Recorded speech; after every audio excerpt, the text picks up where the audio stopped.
This is Hello, Ruben, everybody. Ruben is from Portugal. He's one of our lovely Portuguese nurses that we have sent to Saudi Arabia recently. So he's working in the well-known King Faisal Hospital at the moment. Isn't that right, Ruben?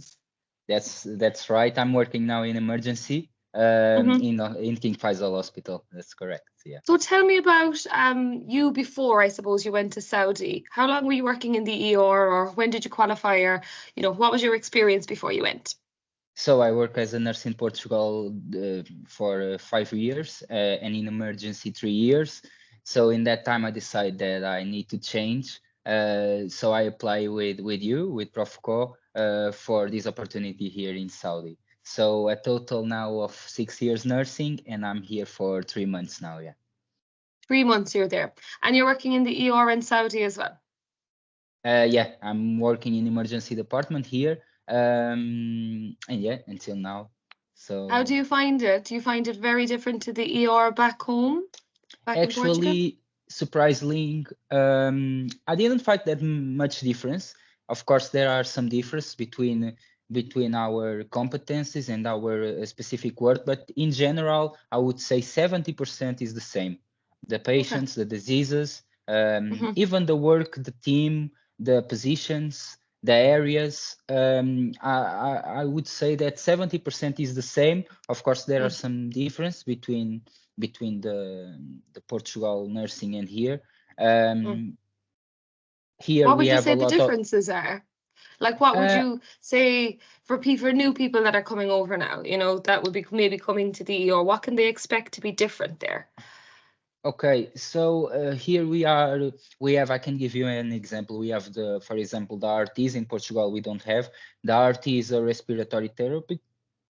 In Portugal, we don't have it. So we nurses manage all the airway, the ventilators, of course, with the doctor's prescription. But here, any trouble, any situation that we need to put a ventilator or to manage something with an airway in a patient, we should call the RT. That is one of the difference. For one side, you can see it as a good thing because actually you have less work because they are responsible for that. At the other side, you can think you cannot develop so much competence like in Portugal because you are not the main responsible for that. Okay. That's just an example. There are another ones. I don't know, like in Portugal, we are used to see and interpret arterial blood gases, in arterial. Here we do the vein blood gases. So there are the result is the same, the consequences, the conclusions are the same, but are different policies here that even some medications here, the pharmacy prepares all the medication that we use, or almost everything. In Portugal, we nurses should prepare. So you can see it in both sides because here you have the pharmacy that is responsible for the medication, and you can learn a lot in those preparations. But in Portugal, you are used to prepare it. So it's again two different things that are directly in our related job, to your post. Is it's a little bit different, so you'd have those kind of responsibilities taken from you, I suppose, in a way, and exactly. it's provided for you instead. Yeah, exactly. Yeah. Okay. So some things are different. A in lot general, of things are the consequence the same for the patient. Yeah. I think it's the same thing. And how do you find, because you're in the ER, so you'd have people come in from all over, I imagine, all over Riyadh. How are you finding not speaking Arabic, or maybe trying to learn Arabic while you're there, especially as a foreign national coming from Portugal? How do you find it difficult there for you? So in the beginning, yes, actually in the beginning it was difficult, but I must say that 60% for now, I think 60% of the population that comes in the hospital, patients and sitters and family, can talk English. So that helps a lot. We have colleagues from Saudi and some other people that are here for much time that also can translate. We can use our phone. So and with time, I think you will learn some key words that helps you to do your job. So I don't find it like a barrier, I don't find it like Too difficult. Something you too can't difficult. come over. Yeah, I think easily we can come over. Of course, sometimes to explain any procedure or any thing more specific, it's difficult, but you can write it on your phone, you can call a colleague, so you can turn around the question. I don't think that there is a main struggle here, you know. Okay. I was expecting much worse about it, but I think it's fine. And I remember there used to be Arabic classes arranged by the hospital. Is that still the case? Yeah, it's still the case. I received the email, and I'm thinking about going. Yeah, because I Okay, think good it's for you. important, and we can learn one more language. So I think it's always Absolutely, why good. not? Absolutely, when Yeah. you're there. And you Yeah. always said you're there for 3 months. So what's your GNO been like and your kind of initial period where you, because I know there's a supernumerary period as well and a competency book and that. How did you find that? Was your GNO long? Was it short? Do you For feel me, you were supported? it was super supportive, super important, and was the right time. Was 1 week and a half or 3 weeks. It's good because you group all the people that comes for different part of the world, and you kind of give some support to those people, and don't put directly in my case in the emergency department. So I think it's important because people get connected. Even today I talk to them and we share our experience. And I think for the start, for 2 weeks, I think it was my GNO was important to do it. Yeah. Yeah. So what did you do on your GNO? What was it? Was it like really, really busy days? What was the kind of day to day, I Actually, suppose? it was day-to-day classes about the main policies and main things important to the hospital. During the first week, we had some exams like medication exam, the ECG exam. Day by day, 8 to 5, we had time after the classes. They show us where is everything, basically the uniforms, the cafeteria, the machines that we need to use here in Saudi. So I think it was an important stage in our beginning here, because we kind of feel supported by our supervisors, our head nurse, even other people. So I think it's very important to do the GNO, and I think 1 week, 2 weeks, it's good to get adapted to the adaptation here. Adapt to it. And I know the females are housed on site and there's quite a lot, like they've got their own female accommodation. Where are the men housed? Where are you being placed for your accommodation? Okay, so now I'm in Complex C. I know it has been closed for a long time, I think after COVID. So now I'm in Complex C, they opening again. So now I'm in the shared room, but I'm alone because the complex is very empty for now. So the conditions are great. I have everything here.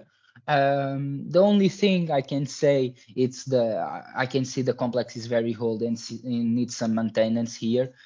Some struggles with the sinkers and that thing. Fortunately, I didn't have any problem, but I know people that have. But beside that question, everything good. I have had every condition here. I have a good bed, good television, good sofa, kitchen, fridge. I have absolutely everything outside my accommodation. I have the coffee, the pool, the gym, the supermarket, everything in the 5 minutes walk distance. So I can't And they complain, built a actually. new gym, because I know there's like a little supermarket in the hospital itself, and across the road they were building a gym. This was a few years back that I was there. What happened? Is that up and running now, the new gym? Yep. The new Is it gym just is for males? open, just for male. Yeah. And is it just for doctors, or are male nurses allowed go too? No, everyone goes. Okay. Doctors, nurses, assistants, Okay. everyone is going. I remember, I think it was just doctors, but it's obviously changed. Mm-hmm. So that everyone can use that then?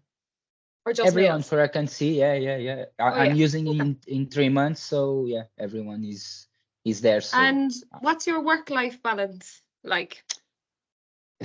and the Your working week, is it usual. long? And So they put our schedule in 6 weeks, and usually all the time you do 22 shifts in 6 weeks. That gives you a medium of 3.6 shifts per week.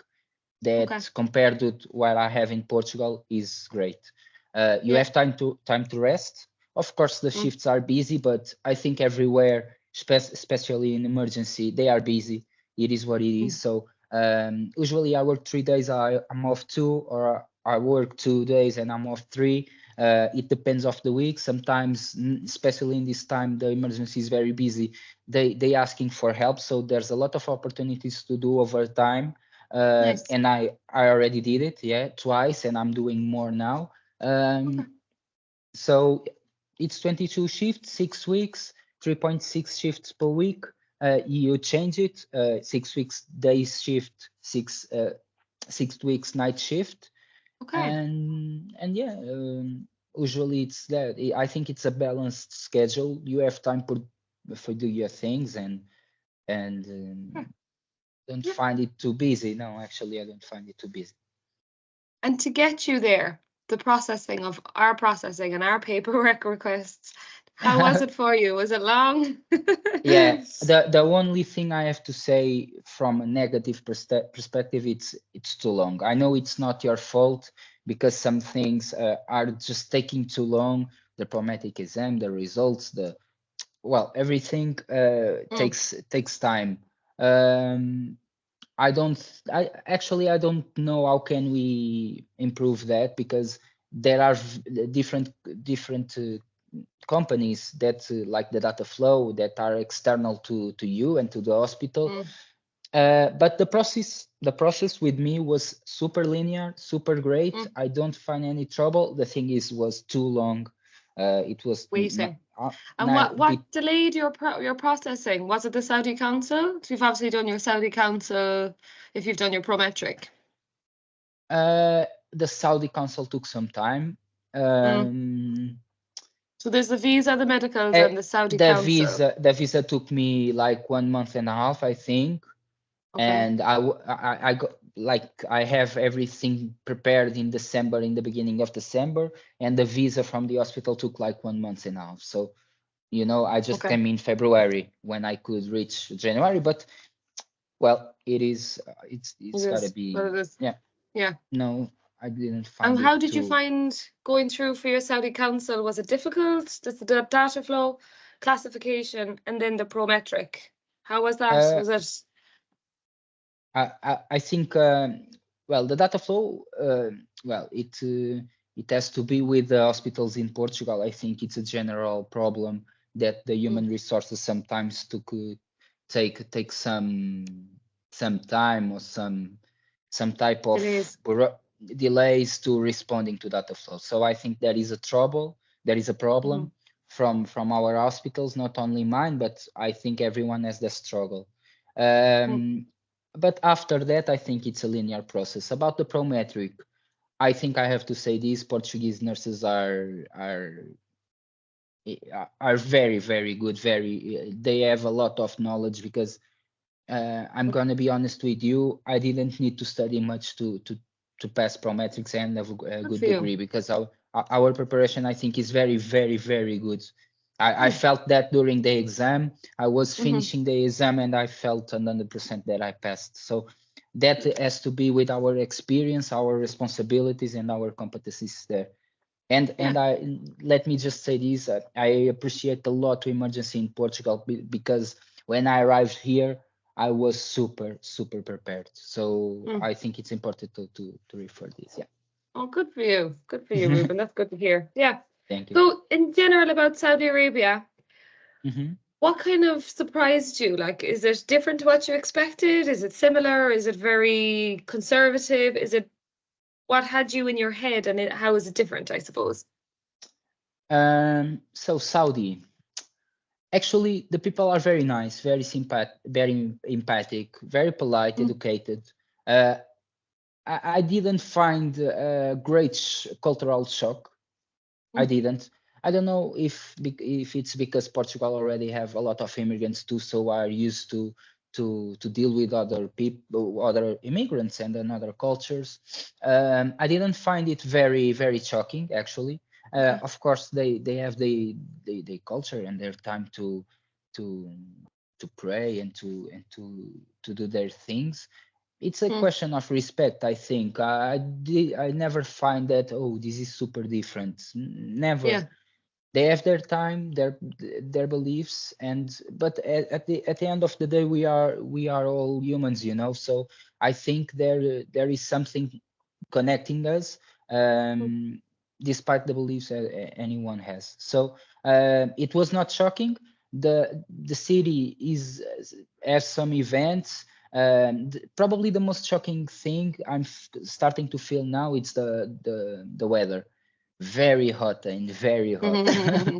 You're in the But desert, really, aren't you? You know, it's totally hot there. Yeah, it's really dry yeah, heat too, nearly yeah. cracking.